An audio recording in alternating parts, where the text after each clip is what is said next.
সাবেক প্রধানমন্ত্রী শেখ হাসিনার বিরুদ্ধে গণহত্যা ও মানবাধিকার বিরোধী অপরাধের একটি অভিযোগ আন্তর্জাতিক অপরাধ ট্রাইব্যুনালের তদন্ত সংস্থায় দায়ের করা হয়েছে। কোটা সংস্কার আন্দোলনে নিহত আরিফ আহমেদ সিয়ামের বাবা মোহাম্মদ বুলবুল কবিরের পক্ষে বুধবার আবেদনটি করেন সুপ্রিম কোর্টের আইনজীবী গাজী এম.এইচ. তামিম।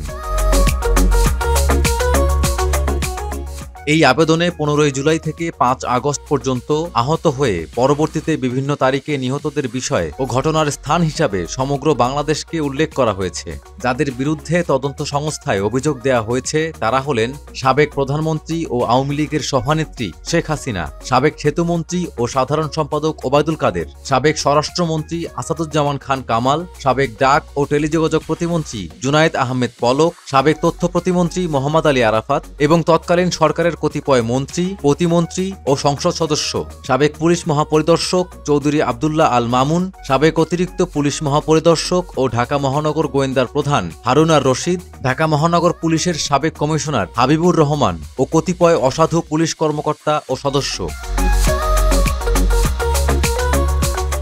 র্যাবের সাবেক মহাপরিচালক মোহাম্মদ হারুন আর রশিদ ও কতিপয় অসাধু র্যাব কর্মকর্তা সহ অজ্ঞাতনামা অস্ত্রধারী আওয়ামী লীগ, ছাত্রলীগ ও যুবলীগের নেতাকর্মী, সংগঠন হিসাবে আওয়ামী লীগ, যুবলীগ, ছাত্রলীগ ও অঙ্গ সংগঠন সমূহ।